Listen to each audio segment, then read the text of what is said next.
واعبدوا الله ولا تشركوا به شيئا وبالوالدين إحسانا وبذي القربى واليتامى والمساكين والجار ذي القربى والجار الجنب والصاحب بالجنب وابن السبيل وما ملكت أيمانكم إن الله لا يحب من كان مختالا فخورا.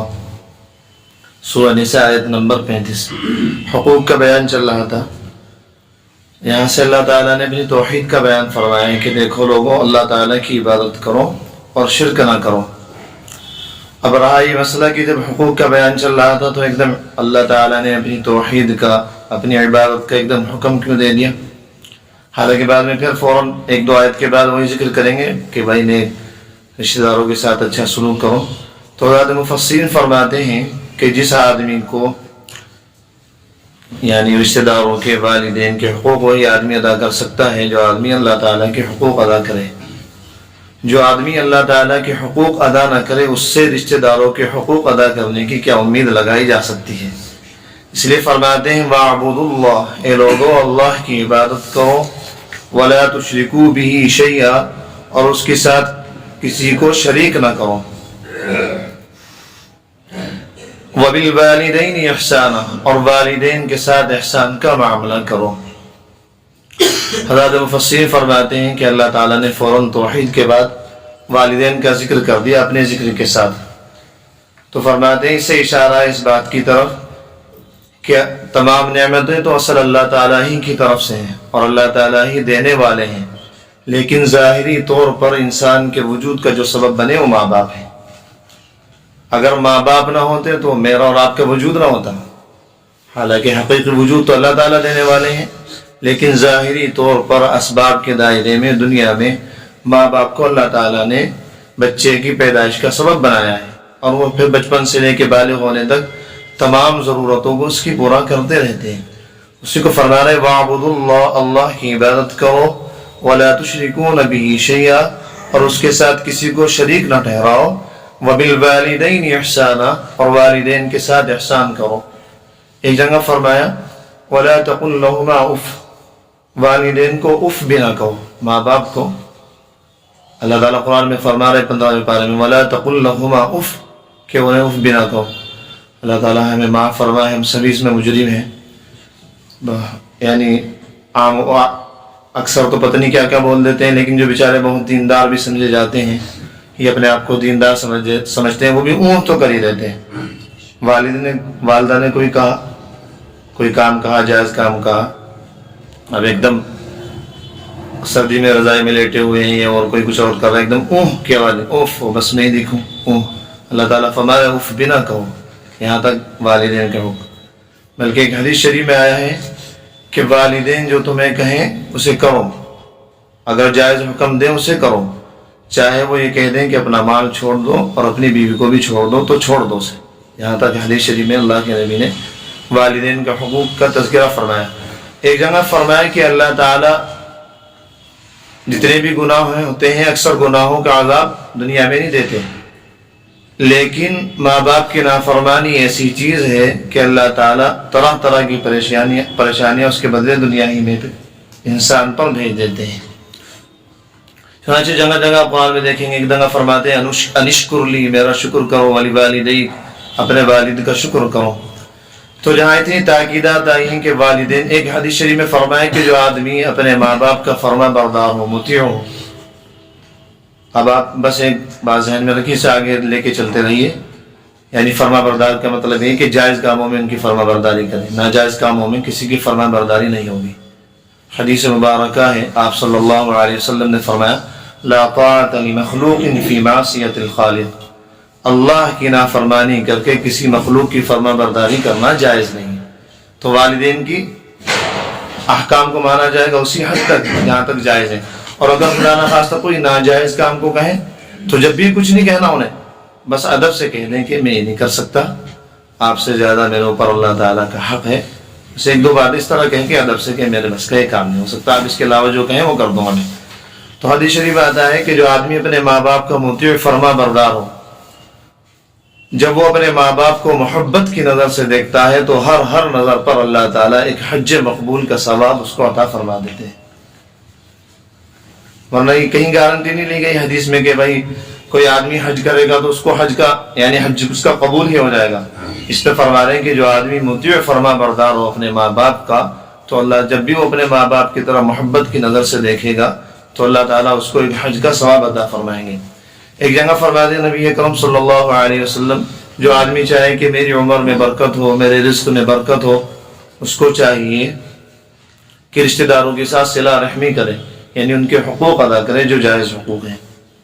اچھا، ایک بات سب اللہ تعالیٰ نے یہاں فرمایا احسانہ، کہ والدین کے ساتھ احسان کرو، یعنی فرمایا کہ بھائی ان کی خدمت کرو، ان کے حقوق ادا کرو. تو حضرات مفسرین فرماتے ہیں کہ احسان کا مطلب یہی ہے کہ جب ان کو جسمانی خدمت کی ضرورت ہو تو ان کی جسمانی خدمت کریں، جب ان کو مالی خدمت کی ضرورت ہو تو ان کی مالی خدمت کریں، ان کے ساتھ بدتمیزی سے پیش نہ آئیں، ان کے ساتھ سامنے زور سے نہ بولیں، حتیٰ کہ ان کے دوست، والد کے جو دوست ہیں ان کے ساتھ بھی کوئی ایسا معاملہ نہ کریں جس سے والد کو ناگواری پیش آئے. یہاں تک بھی شریعت نے، اللہ کے نبی نے فرمایا کہ والدین کی جو مطلب والدہ کی کوئی ملنے والی ہے یا والد کا کوئی ملنے والا ہے، ان کے ساتھ بھی کوئی اس طرح کی بدتمیزی نہ کریں جس سے والدین کو تکلیف پہنچے. تو احسان کا مطلب یہ ہے. آگے فرماتے ہیں وَبِذِي الْقُرْبَى، اور رشتہ داروں کے ساتھ بھی احسان کا سلوک کرو. وَبِذِي الْقُرْبَى فرماتے ہیں اور والدین کے ساتھ اچھا سلوک کرو، نیز رشتہ داروں کے ساتھ بھی کرو، جو تمہارے رشتہ دار ہیں ان کے بھی جائز حقوق ادا کرتے رہو. وَالْيَتَامَى وَالْمَسَاكِينَ، یتیموں اور مسکینوں کا بھی حقوق ادا کرتے رہو. حضرات مفسرین فرماتے ہیں کہ اللہ تعالیٰ نے یہاں یتیموں اور مسکینوں کو فوراً رشتہ دار کے بعد ذکر کر دیا. وَبِذِي الْقُرْبَى، پہلے نمبر پر والدین کا ذکر آیا. وَاعْبُدُوا اللَّهَ، اللہ کی عبادت کرو. اللہ نے فوراً والدین کا کہہ دیا کہ والدین، کہ بھائی دنیا میں تمہارے لیے میرے بعد سب سے بڑے تمہارے جو محسن ہیں، منعم ہیں، تم پر انعام کرنے والے والدین ہیں. پھر والدین کے بعد رشتہ داروں کا ذکر کر دیا کہ اب رشتہ داروں کو دیکھو. پھر فوراً اس کے بعد یتیم اور مسکینوں کا تذکرہ آ گیا، کیونکہ رشتہ داروں کو تو سب کچھ نہ کچھ خیال رکھتے ہیں. تو فرمایا دیکھو یتیموں اور مسکینوں کا بھی اسی طرح خیال کرنا جیسے اپنے رشتہ داروں کا خیال رکھتے ہو. وَالْيَتَامَى وَالْمَسَاكِينَ، یتیموں اور مسکینوں کا بھی جو ہے دیکھ بھال کرتے رہو. آگے فرماتے ہیں وَالْجَارِ ذِي الْقُرْبَى وَالْجَارِ الْجُنُوبِ وَالصَّاحِبِ بِالْجَنبِ وَابْنِ السَّبِيلِ، قریب والے پڑوسی، دور والے پڑوسی، ساتھ بیٹھے یا ساتھ کھڑے ہوئے شخص کا بھی خیال رکھو، اس کے بھی حقوق ادا کرو. جاری ذی القربہ، یہاں اللہ تعالیٰ نے 3 طرح کے پڑوسیوں کا ذکر کیا. جاری ذی القربہ، جار ذی القربہ، جار الجنوب، صاحب بالجنب، 3. حضرات مفسرین حضرات مفسرین فرماتے ہیں کہ جاری ذی القربہ سے مراد ہے پڑوسی قریب والا جو بالکل گھر کے قریب ہو، اس کے زیادہ حقوق ہیں. اور جار الجنوب سے مراد ہے دور کا پڑوسی.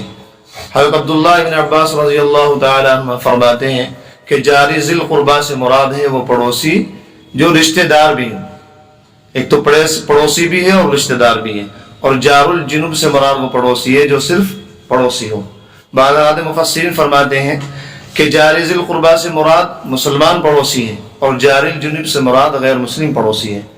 تو قرآن میں ایسے معنی چل سکتے ہیں. حضرات مفسرین نے بتائے ہیں مقصد یہی ہے کہ بھائی پڑوسی دور کا ہو یا قریب کا ہو، غیر ہو یا اپنا ہو، مسلم ہو یا غیر مسلم ہو، سب کے اللہ تعالیٰ نے حقوق بتا دیے درجہ بدرجہ.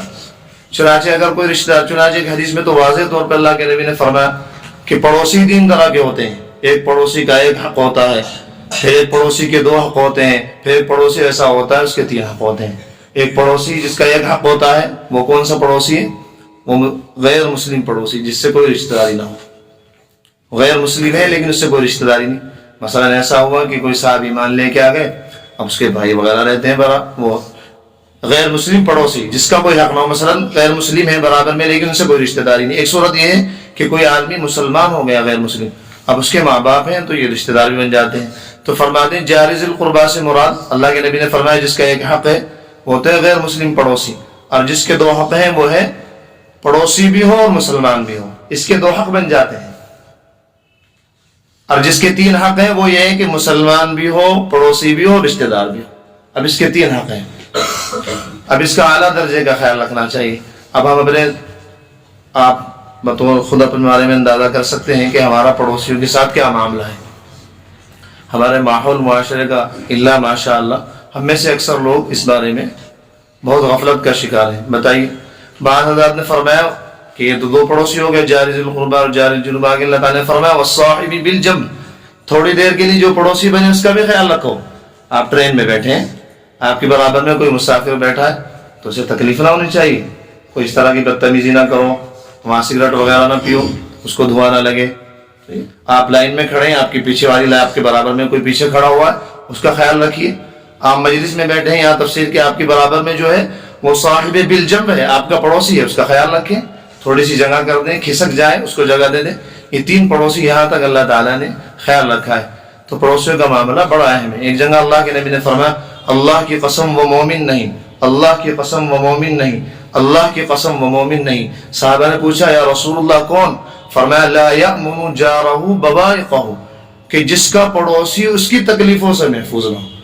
3 دفعہ قسم کھا کر فرمایا اللہ کی قسم وہ مومن نہیں، اللہ کی قسم وہ مومن نہیں، اللہ کی قسم وہ مومن نہیں. صحابہ نے پوچھا یا رسول اللہ کون؟ فرمایا لا یؤمن جارہ بوائقہ، جس کا پڑوسی اس کی تکلیفوں سے محفوظ نہ ہو. کوڑا گھر کا سامنے کا کوڑا اس کے سامنے کر دیا. اب اتنی تیز آواز سے ٹی وی چلا رہے ہیں، نعوذ باللہ. تو ٹی وی چلانا گناہ کتنا بڑا کبیرہ گناہ. اور دوسرا گناہ اس کی شادی کر رہی اتنی تیز آواز کر دی، پڑوسی کو تکلیف پہنچ رہی ہے. اب گھر میں زور زور بول رہے ہیں، سونے کا وقت ہے، رات کو 11 بج گئے 10 بج گئے، مہمان آئے ہوئے، رشتہ دار آئے ہوئے، ان کے ساتھ زور زور ہنسی مذاق ٹھٹا. برابر والا پڑوسی پریشان، اس کی نیند پوری نہیں ہو رہی. تو یہ بتائی 3 دفعہ اللہ کے نبی نے فرمایا والصاحب بالجنب، اور جو ہے تھوڑی دیر کا جو پڑوسی اس کا بھی خیال رکھو. آگے فرماتے ہیں وابن السبیل، اور راہ گیر کے ساتھ بھی اچھا معاملہ کرو. بعض دفعہ ایسا ہو سکتا ہے کہ کوئی راہ گیر تمہیں مل جائے رات کو کسی انجان ایسے وقت میں. آپ اگر دیکھیں کوئی اس طرح کا آدمی ہے کہ بھائی معتبر بھی لگ رہا ہے اور اس پہ کوئی رکنے کی جگہ نہ ہو، کہیں باہر سے آیا ہو، تو اس کو رکنے کے لیے کوئی انتظام کر دو.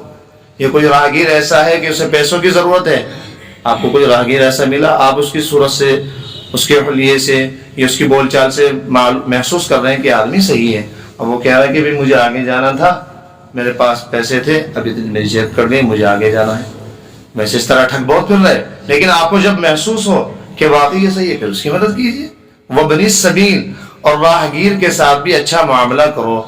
آگے فرما دیں وما ملکت ایمانکم، اور اپنے غلام باندیوں کے ساتھ بھی اچھا برتاؤ کرو. غلام باندی پہلے تھے، اب نہیں ہے. اس دور میں جو ملازمین دکانوں پہ رکھے جاتے ہیں ان کے ساتھ اچھا برتاؤ رکھنا چاہیے، ان کو تکلیف نہ دیں بلا وجہ. اگر کوئی کمی ہے اسے سمجھا دیں، کوئی شرعی عذر ہے وہ تو الگ بات ہے، اس پر ڈانٹ ٹپٹ بھی ہو سکتی ہے، لیکن بلا وجہ تکلیف دینا کام ہے نہیں. اب یہ طے کر رکھا کہ اسے آرام سے نہیں بیٹھنے دینا. 10,000 روپے اسے مہینے میں دے رہا ہوں میں، 8,000 روپے، اسے کیسے آرام سے بیٹھنے دوں؟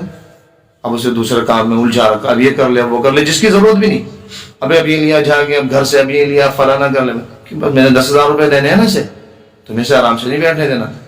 یہ بھی نہ ہونا چاہیے. جو کام نہ ہو تو اسے بیچاروں کو آرام سے رہنے دو. آگے فرما دیں ان اللہ لا يحب من كان مختارا فخورا، بے شک اللہ کسی ترانے والے شیخی باز کو پسند نہیں کرتے. کیونکہ جس آدمی میں تکبر ہوتا ہے، یہ تکمیلہ ہے، گویا آیت کا خلاصہ ہے کہ آدمی جو حقوق ادا نہیں کر پاتا اکثر تکبر کی وجہ سے. مثلا بعض آدمی اس لیے نہیں ملتے، رشتہ دار غریب ہیں، ان سے غربت کی وجہ سے نہیں ملتے کہ ان کی ہمارے سامنے کیا حیثیت ہے.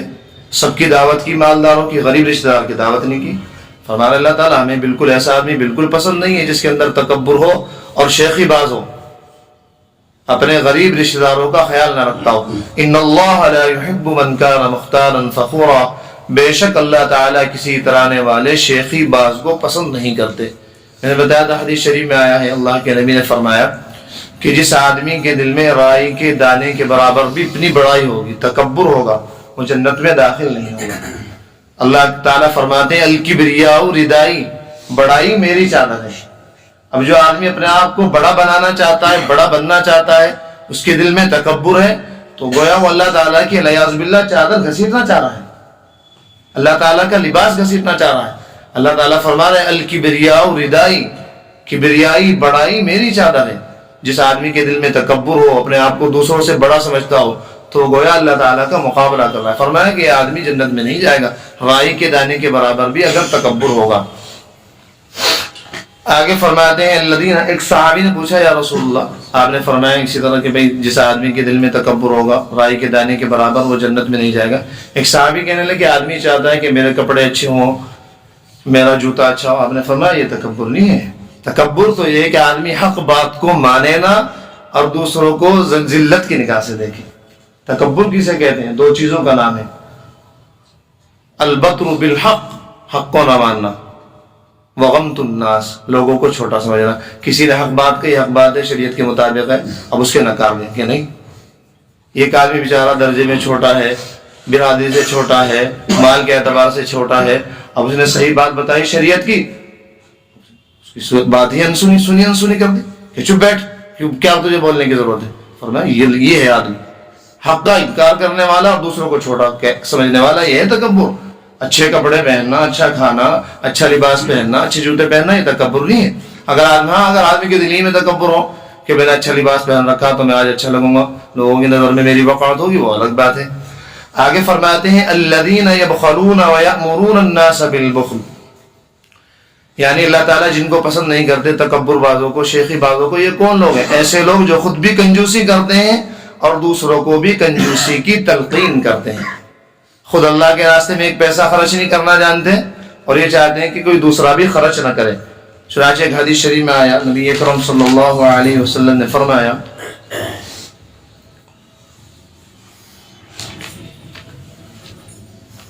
السخی قریب من اللہ تعالی، سخی آدمی، سخاوت کرنے والا قریب ہوتا ہے اللہ تعالیٰ سے، قریب من الجنہ، قریب ہوتا ہے جنت سے، قریب من الناس، اور قریب ہوتا ہے لوگوں سے، لوگوں کے دلوں میں بھی اس کی محبت ہوتی ہے، بعید من النار، اور جہنم سے دور ہوتا ہے۔ سخی آدمی جو ہوتا ہے اللہ سے قریب ہوتا ہے، جنت سے قریب ہوتا ہے، لوگوں سے قریب ہوتا ہے، جہنم سے دور ہوتا ہے۔ آگے اس کا الٹا فرماتے ہیں نبی اکرم صلی اللہ علیہ وسلم والبخیل بعید من اللہ، بخیل آدمی اللہ کی رحمت سے دور ہوتا ہے، من الجنہ وبعید من الجنہ، جنت سے دور ہوتا ہے، بعید من الناس، لوگوں سے دور ہوتا ہے، قریب من النار، جہنم سے قریب ہوتا ہے۔ بخیل آدمی اللہ سے دور، جنت سے دور، لوگوں سے دور، جہنم کے قریب ہے۔ یہ بخل بھی بہت، یعنی بخل کے معنی یہ کہ جہاں آدمی کو خرچ کرنا چاہیے وہاں خرچ نہ کرے۔ اسی کو فرماتے ہیں ایسے لوگ جو خود بھی کنجوسی کرتے ہیں اور دوسروں کو بھی کنجوسی کی تلقین کرتے ہیں۔ بھائی اللہ تعالیٰ نے ہمیں جو کچھ دیا ہے، بعض لوگ میں کئی دفعہ کہہ چکا، بعض لوگوں کو اللہ تعالیٰ مال ہی اس لیے دیتے ہیں کہ دوسروں کی خدمت کریں، دوسروں کو ان کا حق پہنچائے۔ زکوٰۃ فرض ہے، اس کے علاوہ بھی حقوق ہیں، نفلی صدقات ہیں، لوگوں کی مدد کرنا ہے۔ یہ نہیں کہ اس مال پہ سانپ کی طرح بیٹھ جائیں، جیسا وہ مثال مشہور ہے نا کہ وہ ناگ وغیرہ بیٹھا رہتا ہے، سانپ پہ پیرا دو، بھائی سے کھودو زمین کو، یہاں سے دیگ نکلے گی، فلاں نکلے گی، اب اس کے اوپر سانپ ہے، تو اس طرح اس کے ایسا آدمی نہ تو خود اسے استعمال کر سکتا ہے اور نہ دوسروں کو استعمال کرنے دیتا ہے۔ حدیث شریف میں آیا کہ آدمی کہتا رہتا ہے میرا مال میرا مال۔ تمہارا مال کیا ہے؟ جو تم کھا کے ختم کر چکے، جو تم پہن کے پرانا کر چکے، اور جو تم اللہ کے راستے میں خرچ کر چکے، یہ ہے تمہارا مال۔ انتقال کے 2-3 گھنٹے بعد دفنانے کے ہی پلاننگ بن جائے گی کہ کس کو کون سا مکان ملے گا، کون سی جائیداد کس کو ملے گی، دکان پہ کتنے بھائی بیٹھیں گے، یہ دکان کس بھائی کے قبضے میں آئے گی۔ آپ کے لیے کیا خواب گیا؟ آپ کیا صدقہ جاریہ اپنے لیے کر کے گئے؟ میں کیا آپ نے صدقہ جاریہ کر کے گیا؟ مسجد کے لیے کچھ کر دیتا، کسی غریب کا مکان بنوا دیتا، جب تک رہتا وہ مجھے صدقہ جاریہ ملتا رہتا۔ کہیں پانی کی ضرورت تھی کسی غریب محلے میں، وہاں کوئی پانی کا انتظام کروا دیتا۔ لیکن یہ سب باتیں مرنے کے بعد پتہ لگتی ہیں نا، اس وقت کچھ فائدہ نہیں ہوتا، تو اس وقت اگر آنکھیں کھل جائیں تو بہت فائدے میں رہیں گے۔ فرماتے ہیں وَيَكْتُمُونَ مَا آتَاهُمُ اللَّهُ مِنْ فَضْلِهِ، اور اللہ نے ان کو اپنے فضل سے جو کچھ دے رکھا ہے اسے چھپاتے ہیں۔ بڑے پیسے دے رکھے اللہ تعالیٰ نے، لیکن اس پہ جماؤ بیٹھے ہیں کہ کسی کی مدد نہیں کرنی۔ حتیٰ کہ بعض لوگ تو ایسے ہیں والعیاذ باللہ فرض زکوٰۃ تک بھی ادا نہیں کرتے، نفلی صدقات تو کیا دینا۔ اسی کو اللہ تعالیٰ فرما رہے ہیں ایسے لوگ جو خود بھی کنجوسی کرتے ہیں، دوسروں کو بھی کنجوسی کی تلقین کرتے ہیں، اور اللہ تعالیٰ نے اپنے فضل سے وَيَكْتُمُونَ مَا آتَاهُمُ اللَّهُ مِنْ فَضْلِهِ، اور اللہ نے ہم کو اپنے فضل سے جو کچھ دے رکھا ہے اسے چھپاتے ہیں۔